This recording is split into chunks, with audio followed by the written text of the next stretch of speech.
Há 20 anos, Portugal aprovou um decreto-lei que estabeleceu normas para tornar as cidades, os edifícios e o espaço público mais acessíveis. 2 décadas depois, o que é que mudou? As cidades são hoje mais inclusivas ou continuam a existir barreiras que limitam a autonomia, a mobilidade e a participação de muitos cidadãos? É precisamente a partir desta reflexão que a especialista em mobilidade Paula Teles lança depois da manhã, quarta-feira, a 3ª edição do livro A Cidade das Imobilidades, Manual Técnico de Acessibilidade e Mobilidade para Todos. Uma obra que faz o balanço destes 20 anos, analisa o caminho percorrido e desafia-nos a repensar a forma como projetamos e vivemos as nossas cidades. Muito boa tarde, engenheira Paula Teles. Muito obrigada por estar connosco aqui em estúdio, no Portugal em Direto. Completam-se agora 20 anos da aprovação do decreto-lei que estabeleceu normas para tornar as cidades mais acessíveis. O que é que mudou verdadeiramente nas cidades portuguesas desde então? Se é que mudou. Bem, muito obrigada pelo convite, é um gosto estar aqui. Sim, eu não posso dizer que não mudou, porque não estaria a ser injusto e até mostraria que não estaria a trabalhar rigorosamente nada nessa missão. Mas temos que caminhar mais e trabalhar mais. O que mudou, sim, mudou primeiro o tema da matéria, mudou a afirmação da inclusão em matéria de direito à cidade por parte daquilo que são os edifícios ou o espaço público, aquilo que é construído, até por reconhecimento da própria sociedade. Nós hoje percebemos que falamos do tema e as pessoas sabem o que é que estamos a dizer, sabem que estamos a falar de problemas ligados a pessoas com mobilidade condicionada, seja deficientes, sejam pessoas idosas, sejam mais com carrinhos de bebê, sejam crianças, sejam pessoas que temporariamente tiveram um acidente e estão com uma canadiana ou estão com uma ajuda técnica, ou mesmo nós, quando o nosso dia transportamos compras, ou até diria eu, no limite, quando uma senhora anda tacão alto na rua, que nem sempre consegue andar tacão alto. Até porque ainda há quem pense que a acessibilidade diz respeito apenas às pessoas com deficiência. Pois, e este continua, se calhar, a ser um grande equívoco. E esse pode ser um equívoco e pode ser também um mote para, por vezes, as coisas não andarem para a frente. Porque eu que trabalho, em particular, com os municípios portugueses, porque se pensarmos bem, este é um trabalho de espaço público e de edifícios, mas os edifícios podem ser públicos ou privados, mas o espaço público é público. O espaço público é, por norma, uma área pública. E quem tutela o espaço público são as autarquias, são as câmaras municipais. Sim. Portanto, grande parte, eu diria de 90% do meu trabalho, que faço há mais de 35 anos, é de facto no espaço público e, portanto, tenho que falar com as câmaras municipais e é delas que eu posso fazer estes relatos que vou fazendo de vez em quando.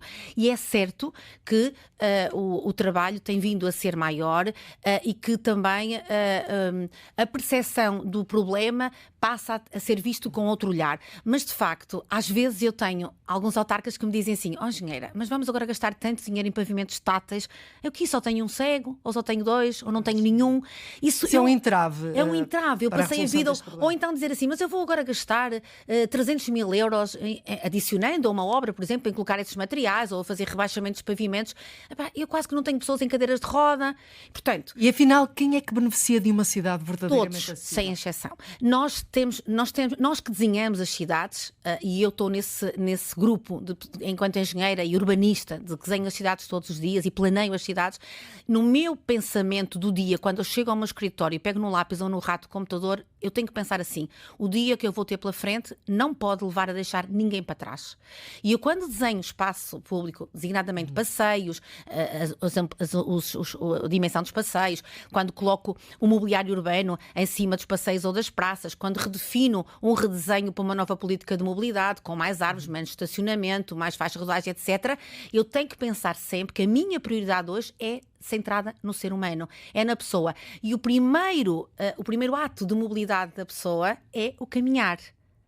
E é sobre o caminhar que cai este decreto-lei, porque alguns não conseguem caminhar como outros que têm, por exemplo, 30 e tal anos e que estão em plena fase de ciclo de vida de mudou saúde. muito pouco 20 anos depois deste decreto-lei. Infelizmente mudou muito pouco, mas o decreto-lei é o mesmo. O que significa que ele, se calhar, não tem tantos problemas. Mas está desatualizado ou não? Eu posso dizer que algumas matérias ele está desatualizado, até basta pensar que se calhar temos algumas divergências de por exemplo, das inclinações das rampas entre Portugal e Espanha ou até a Europa, que não havia necessidade, porque as pessoas são as mesmas. Certo. E, portanto, aqui penalizamos, temos que construir até 6%, em Espanha pode ser até 8% uma rampa. Há várias questões técnicas, mas eu diria que não é isso que tem feito, não é, de jeito nenhum, que tem feito a problemática da não aplicabilidade do decreto-lei. Decreto-Lei, até porque grande parte do que o Decreto-Lei diz, por exemplo, imagine, para mim, uma das partes principais do Decreto-Lei, que tem 20 anos, que vai fazer em agosto, é dizer que todas as cidades têm que ter percursos acessíveis, livres de obstáculos, no espaço de 1,5 m.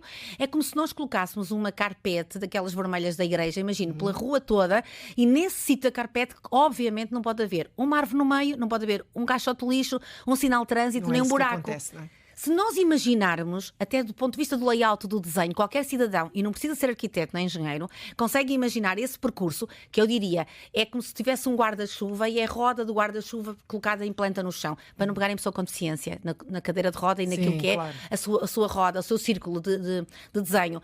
E vê que não tem essa dimensão.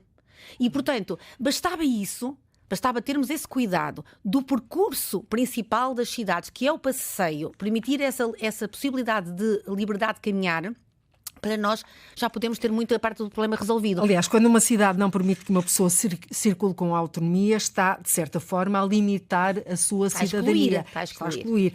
E que pequenas... E depois há outra coisa também, muitas pessoas associam, e provavelmente muitos autarcas, e a senhora engenheira lida com eles, associam acessibilidade a grandes obras e grandes investimentos. É outro equívoco. É mesmo assim? É outro equívoco que nós podemos pensar nós em casa. Se nós, quando fazemos uma casa, colocarmos logo as rampas direitas, se caso o ideal era que a casa não tivesse rampas, era que fosse a mesma cota. Mas nem sempre pode ser, e numa cidade compacta temos que viver em prédios. Ou seja, termos elevador, o elevador é absolutamente determinante. Se nós não tivermos elevador na nossa casa, nós sabemos, mas qualquer um saiba, e os ouvintes podem começar a pensar em si, cada um em si. Será que a minha casa, o meu apartamento, a minha moradia vai permitir que eu viva aqui até ao limite da minha vida? E eu diria que mais de 80%, 90% não vai permitir. E nós trabalhamos muitas das vezes afincadamente, andamos a correr com esta energia toda, com este stress na vida toda, e nem pensamos que nem sequer estamos a cuidar do nosso envelhecimento. E o que é que acontece hoje? Vão pessoas extremamente cedo para os lares da terceira idade, ficam amontoadas umas à beira das outras, muitas vezes algumas até vão com alguma capacidade de mobilidade, mas porque têm algum pequeno problema, já não puderam chegar a casa, tiveram que ir para os lares, e depois tudo vai ser complexo, e a parte também, no fundo, neurológica vai ser alterada, e a pessoa começa a perder força, a perder equilíbrios e a perder capacidade de ser ativa. Portanto, e aí o que é que vai acontecer? Ou vai ficar lá para sempre, ou vai voltar e vai andar para trás e para a frente, ou vai se sentir mal. Significa, portanto, que nós somos, cada um de nós tem que assumir esta questão a questão da matéria da acessibilidade e do desenho universal, que é nós desenharmos cada vez mais para o maior número de pessoas. Eu estou aqui sentada nesta cadeira e o designer que desenhou esta cadeira não sabia que vinha aqui uma pessoa com o meu peso, com a minha altura e com a minha dificuldade ou não de mobilidade.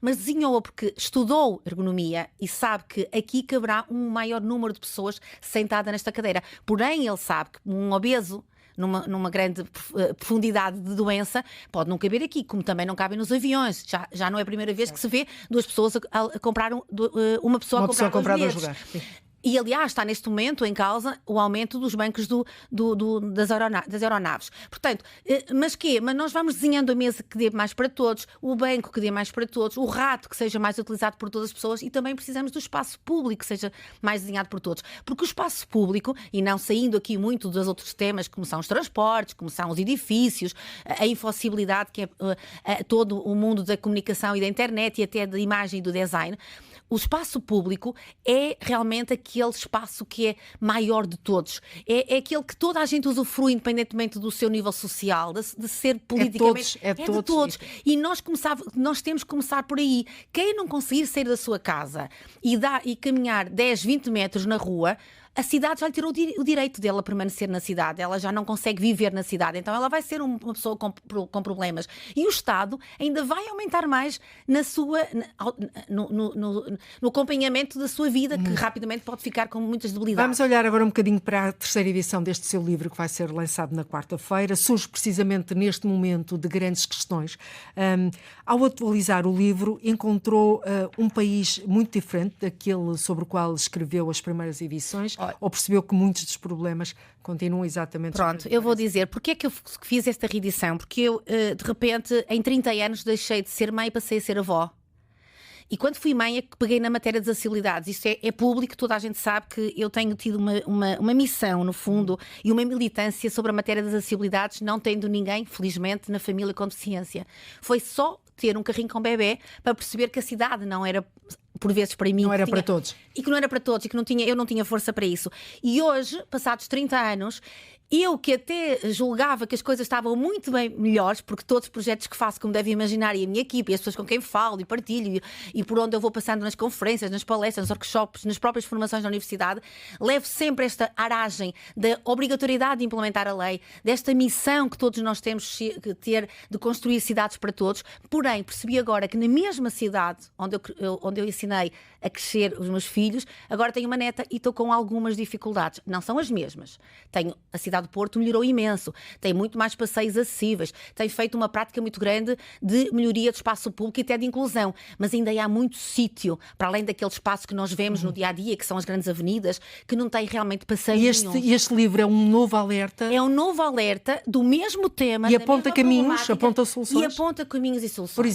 Por exemplo, o seguinte, tenho um grande número de desenhos tipo manual para arquitetos e engenheiros descodificarem, perceberem que a coisa não é complicada e que têm mesmo que aplicar o que está aqui, que é muito simples. Aliás, no livro defende que engenheiros e arquitetos e urbanistas têm uma responsabilidade social. Sim, e por terem essa responsabilidade acrescida é que eu resolvi pela primeira vez, os meus lançamentos são sempre em livrarias, que é muito mais bonito para mim, ou no espaço público. Desta vez eu vou à Ordem dos Engenheiros aqui no Porto e depois também quero ir à Ordem dos Arquitetos. E porquê que vai? Porque é assim, se os engenheiros e os arquitetos, na minha perspectiva, aplicassem a lei sem olharem para ela como um elemento mais adicional de normas ou de opinião e olhassem que uma lei é para cumprir, nós não estaríamos aqui a ter esta conversa hoje. E, portanto, isto vai da minha formação. Portanto, eu estou a falar contra a minha formação. As leis existem. As leis existem, o problema está na fiscalização, no planeamento ou na falta de vontade política? Em tudo. Olha, está na fiscalização porque a lei existe, mas não há ninguém a fiscalizar. Não há uma única queixa no Estado português de direito de que alguém foi impossibilitado de ter acesso à cidade porque não conseguiu passar, não entrou num autocarro. Não há uma questão.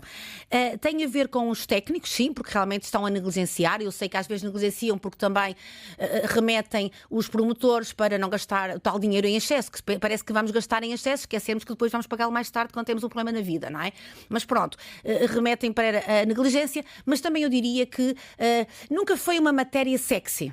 A acessibilidade não nunca. É sexy. Eu sempre dei não é atraente, não é atrativa. Eu sempre está com o chapéu de ser para deficientes, por isso é que eu sempre dei esta matéria e eu acho que eu tenho transformado, se me permitem, com muita humildade, em algo muito mais positivo, porque se levo o carrinho de bebê, as senhoras de tacão alto, o envelhecimento que é tão bonito, uma senhora de 80 anos sair de casa e sozinha entrar num autocarro, ir jantar com uma amiga hard rock, falam de novos estilos de vida, de novas sociabilidades e as pessoas acham graça. E então vai entrando dessa maneira.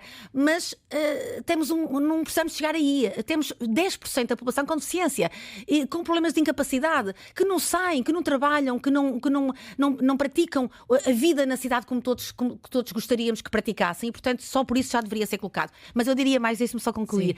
A parte técnica, sim, mas depois há uma parte muito importante que é política. Nós precisamos, e eu tento permanentemente, essa é a minha força diária, convencer o político que não pode mesmo deixar ninguém para trás, como eu disse há bocado, e que basta haver um cego, ou basta haver a possibilidade de amanhã ter alguém na rua que precisa de um pavimento tátil e todas as ruas devem ter. E, portanto, precisamos de políticos que sejam realmente mais fortes nesta matéria.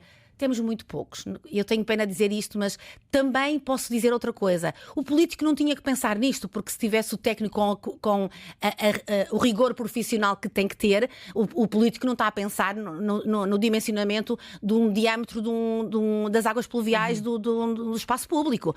Deu um engenheiro ou arquiteto. Mas esta matéria realmente não tem sido aplicada. E aí sim, na versão mais social e de direito coletivo, o político pode chamar a atenção e sentar os técnicos na mesa, os diretores departamentos e dizer assim, meus amigos, a partir de hoje não há nada neste município, nada que não seja para todos. Porque está na lei. E esse murro na mesa é que tem que ser dado. Porque às vezes também é preciso dar murro na mesa para outras coisas que também estão em lei, não é? E já na fase final da nossa conversa, engenheira Paula Teles, há municípios portugueses que considere exemplos de boas práticas? Sim, nós temos tido. Pronto, eu tenho que afirmar que a cidade e o município não pode, nessa resposta não pode estar contido o limite entre o seu perímetro, porque a cidade tem áreas mais urbanas e tem áreas menos urbanas ou mais rurais. E, portanto, pode ter uma área central ou um centro mais acessível, mais digno, com estas preocupações de empurrar os mobiliários para os cantos, de ter passeios sem pedrinhas, que as pedrinhas não ajudam as acessibilidades. A calçada portuguesa é muito bonita, mas não é acessível. Qual é a solução? A solução é mantê-la e integrar nessa calçada portuguesa uma faixa de 1,20 m ou então futuramente, se houver alteração de lei, se calhar provavelmente 1,5 m, livre de obstáculos noutro material. Pode ser granitos, pedras, sem ser escorregadias, com rugosidade, pode ser betão, há muitas soluções. E deixar nos cantos a pedra portuguesa como memória de um património que é nosso. Há muito o que fazer, então. Há tudo para fazer. Agora, nós precisávamos que a própria sociedade civil tivesse também esta literacia. E daí também essa minha preocupação de uma vida. Eu continuo e não vou desistir de escrever. E não vou desistir da minha população, que é uma população que eu quero que seja mais informada. Escrevendo, falando dos problemas de forma afirmativa, às vezes tocando na ferida porque é um estilo meu, mas logo a seguir abraçando as pessoas, porque o essencial da construção das cidades não é a infraestrutura física, é a estrutura social, são as pessoas e também o arquiteto e o engenheiro deve ver como tal. 30 segundos para uma última questão. Se pudesse convencer os presidentes de Câmara do país a mudar apenas uma coisa no espaço público, qual seria? Fazer passeios. Já agora sem pedrinhas. Sem pedrinhas. Muito bem. Engenheira Paula Teles, muito obrigada por ter abordado connosco este tema, sem pedrinhas, olhos nos olhos, e este livro, A Cidade das Imobilidades, Manual Técnico da Acessibilidade e Mobilidade para Todos. Esta terceira edição vai ser apresentado já na quarta-feira, na secção norte da Ordem. Obrigada pela oportunidade. Dos Engenheiros. Boa tarde e muito obrigada.